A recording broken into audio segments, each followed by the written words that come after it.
Marin reacts to SCP-2399, also known as a malfunctioning destroyer, object class Keter, and is considered an indestructible SCP by TheVolgun. As always, I'm going to be posting a link to the original video and channel down in the description below, so go ahead and make sure that you check them out. And real quick, before we get started on this actual video, I usually try not to see the comments on the videos because I feel like that might give away some of the information. But I see the first comment here and somebody commented, "Have we tried throwing a D class into it?" I don't know why I thought that was funny, but I've been seeing that a lot, that they're using D class, and it's like some of the times you know that D class isn't coming out alive. But coming back from this SCP, this SCP's been on my list for a little while. I remember just looking at the picture of it when I was trying to decide which SCP was coming next, and I saw that it looked like it was in space. And, oh, it's kind of interesting. Wonder what kind of SCPs are out there, right? And the fact that this is indestructible SCP, very curious to see what this is about and see if whether or not I get to see some aliens in this universe. But before we get into the actual SCP video, don't forget to like, subscribe. It really does help me out a lot. Hit that notification bell right there, so you get notified every time I do upload. Sometimes uploading twice a day and working on them in the morning, and then releasing them in the late afternoon or late evening. That way, when you don't get off work, you can enjoy these videos at your leisure. So, without further ado, let's go ahead and see what SCP-2399, or a malfunctioning destroyer, is all about. Good morning, everyone.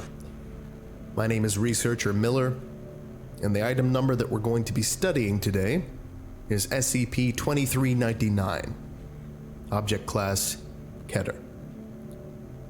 Special Containment Procedures. Due to SCP-2399's location and nature, physical means of containment are currently impossible. Implanted Foundation agents in major observatories are to contain footage or images of SCP-2399. An ongoing misinformation campaign is in effect, which has thus far been able to completely suppress any knowledge pertaining to SCP-2399 from public awareness.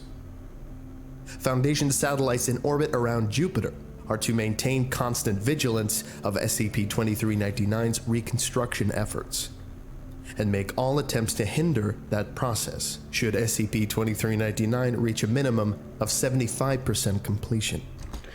And they're orbiting to maintain on the vigilance on the construction of 2399, and they have to hinder the process. So it's being rebuilt. Don't know by who, don't know by itself or some outside force, but they're purposely trying to stop it and trying to ensure it doesn't reach 75 completion. Huh. Interesting. Additionally, a perimeter of long-range electromagnetic jamming satellites, barrier array, has been situated in high Jupiter orbit. Any transmissions intercepted by this array are to be summarily decoded and logged. In the event of SCP-2399 surpassing 75% completion, or an information breach in the jamming perimeter, necessary Foundation personnel will engage Protocol Legionnaire 5, see Addendum 2399-L5, given its completion by that time. Description: SCP-2399 is a massive complex mechanical structure currently located in Jupiter's lower atmosphere. Since its visual discovery in 1963, SCP-2399 has been observed to use highly advanced antimatter-based weaponry to create spatial disruptions and devastating atmospheric, observable as a large red vortex, commonly known as the Great Red Spot. SCP-2399 appears to be damaged, possibly due to an impact with the moon Io, before coming to rest in its current position. SCP-2399 has been observed releasing a multitude of small octopoid repair drones in efforts to repair the damage it has taken. Some of these drones will remain near SCP-2399, while others will patrol nearby moons, or deeper into the gases of Jupiter itself, in search of parts that SCP-2399 is missing. Computer models estimate that SCP-2399 is at 59% completion, with a current rate of 0.78 annually. This rate has increased from an estimated 0.12% in 1970. Alright, so he found out that this thing is actually repairing itself with the little drones. It's kind of making you wonder though, like, who created this? Why did it create it? Maybe it created itself. No, never know. Despite its damaged state, SCP-2399 seems to possess a limitless power supply, advanced electromagnetic shielding, matter-disrupting weaponry, the ability to repair damage done to itself, and a precise tracking and targeting system. See Addendum 2399-2B. Due to the large difference in technological advancements between the creator of SCP-2399 and our own, for all intents and purposes, SCP-2399 is currently indestructible by human means.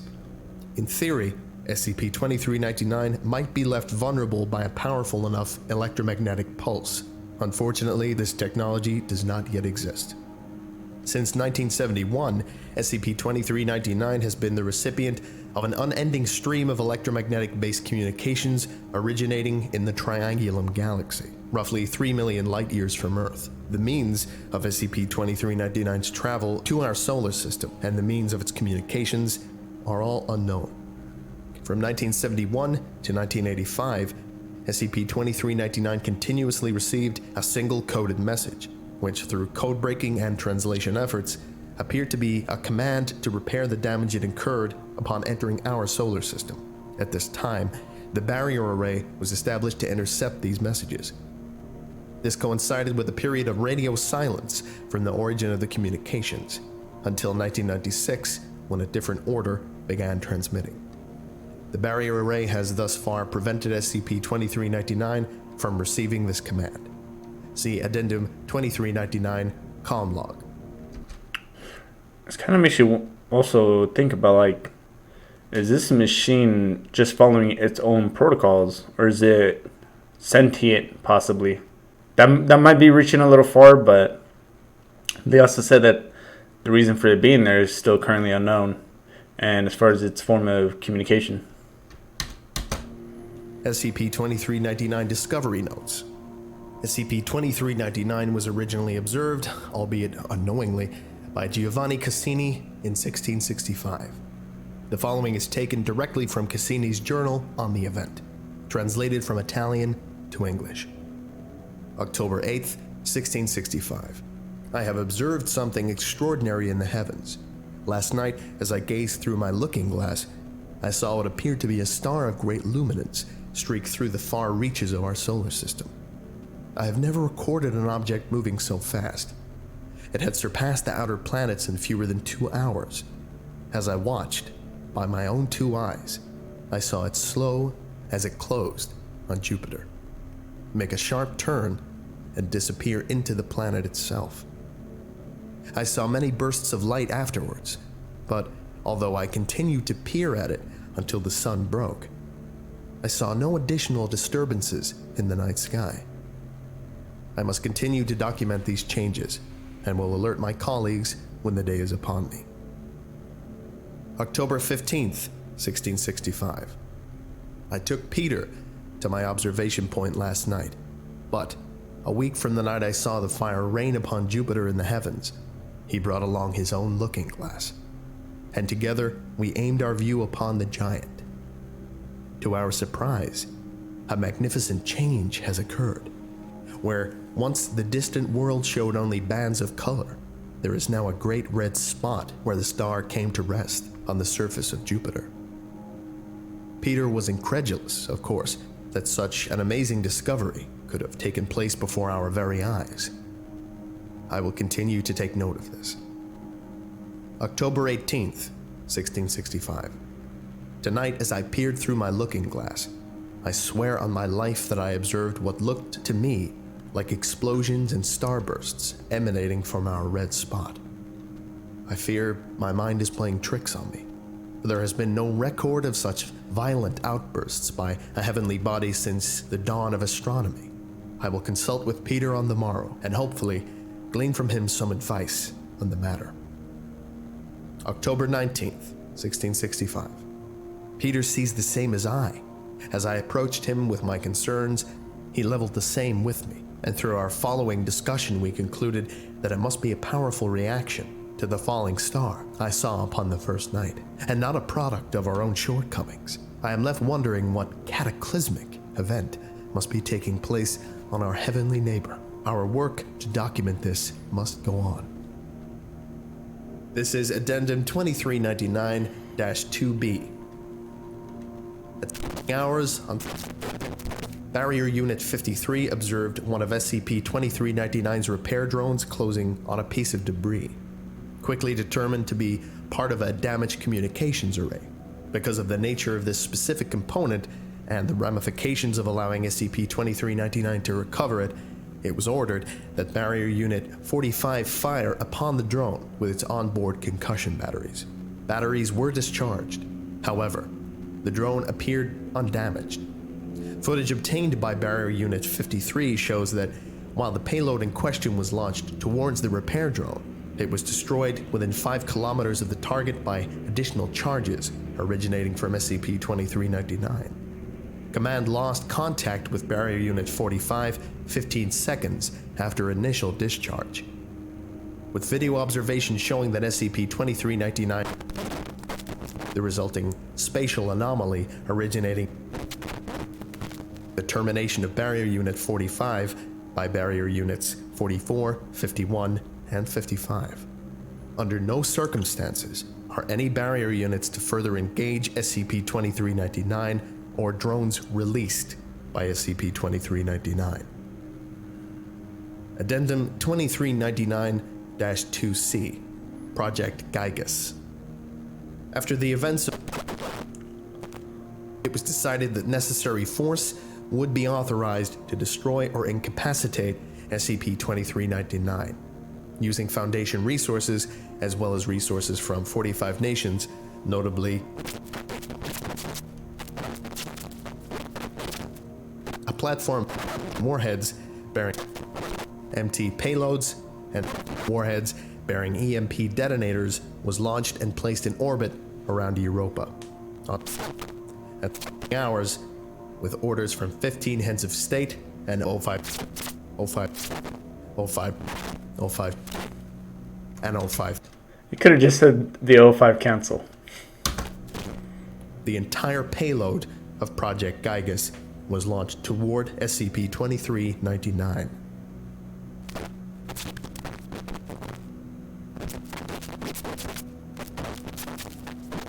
Efforts to develop alternative methods of eliminating SCP-2399 are currently underway. This is Addendum 2399-L5.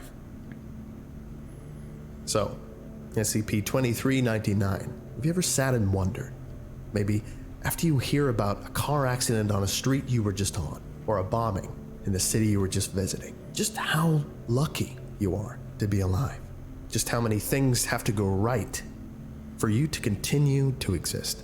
A few seconds too late, a few seconds too early, and somebody reaches for something they dropped, and a busload of people run into another busload of people.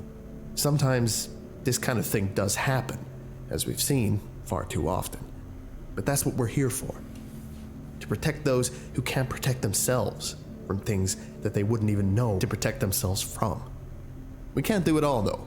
As many things we've been able to contain, as many things as we've been able to keep under lock that would threaten to destroy us all, still, far too many remain that we can't do anything about, whether they're too big, or too fast, or too powerful. Any of these things could blink and wipe humanity from existence.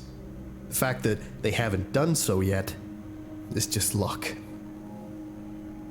SCP-2399, however, is different. I just wanted to point out two things real quick. One, it seems like there's, I mean, obviously, you know, it'd be safe to assume like, hey, this is alien technology to us, but is this destroyer, like literally, is it all mechanical, all just its own machine, or is there maybe someone in it, like some alien life form that is actually controlling what's going on? And I don't know, it might have like a long lifespan. That's just kind of what I'm also thinking, like, we don't technically know if there is a life form in it that's actually controlling the mechanical thing. And when he said right here about they could always blink and wipe out humanity from existence, that always seems to be the thing specifically with Keter SCPs, some of them, where it's always like, oh, they want to kill all of humanity. So, well, okay, what are you gonna do after that? Are you just gonna like float in space? It's always been a thing in the back of my mind. It's like, why? Like, if there's a reason, then I could understand. But obviously, in SCP lore, most of the time there's not really a direct reason. Kind of lets you have to think about it or draw your own conclusions. So, just kind of always kept up in my head. It's always like a destroy the world scenario, but it's like, okay, is there a reason, or are they just doing it to be a dick? So, just thought I'd share that real quick. We have little information regarding SCP-2399's motives, origins, and full capabilities. We do not understand how it is capable of communicating over such large distances, or why those who constructed it, if it was in fact constructed, sent it to us in the first place. We do not know what would happen if SCP-2399 is able to fully repair itself, or if part of our array would break down and a message would get through. We do not know this, so we must assume the worst. Judging by what we've seen, were SCP-2399 to have reached Earth, it would have led to more timely destruction. But sometimes, humanity gets a little help. Sometimes something steps in the way of the apocalypse. For us, and for SCP-2399, it was Jupiter. As SCP-2399 began to slow its approach to Earth, Cassini saw what we've been able to ascertain, that SCP-2399 struck Io, was damaged, and was unable to escape the gravitational pull of Jupiter. Its weapons activated as they were intended, but it was Jupiter that experienced doomsday, not us. You think it's possible that Jupiter actually had its own life, like its own world of, I guess you wouldn't really say people, but like its own like life forms that were living there, and then all of a sudden this thing gets here and it's dead.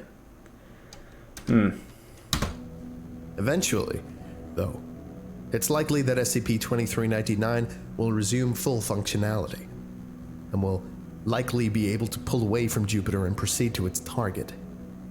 As of now, we can keep hurling bombs and EMPs at it all we want, but we've got no indication that any of it will so much as scratch the thing.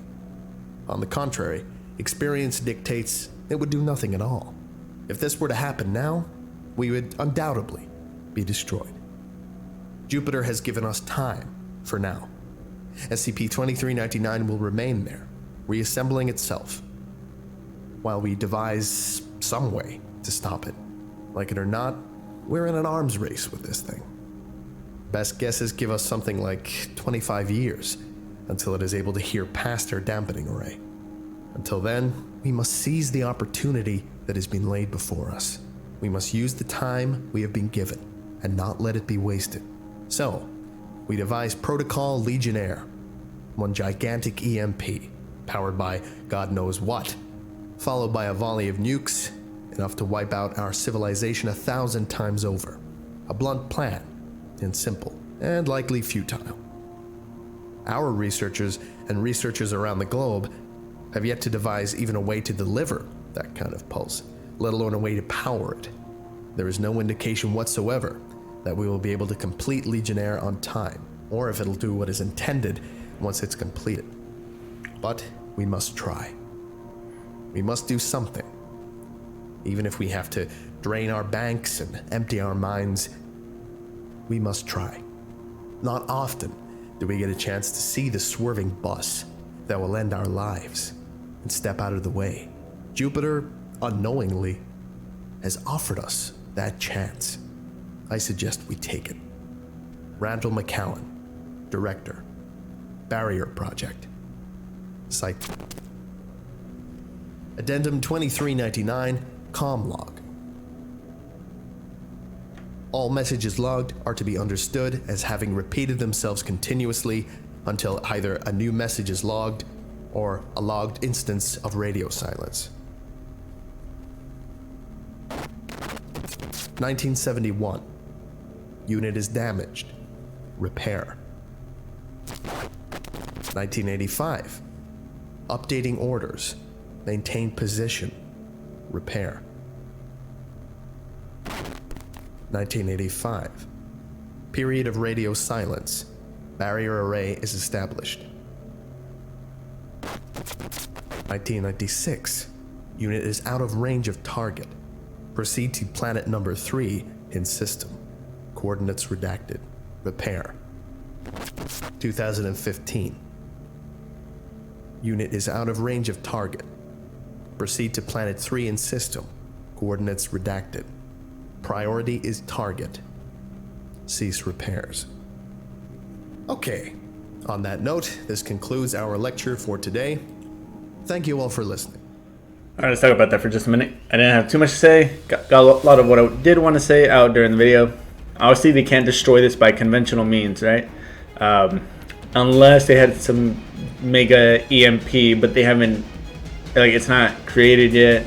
It's not, the technology isn't available, and even if they had it, how would they get it there? So, have they tried using SCPs?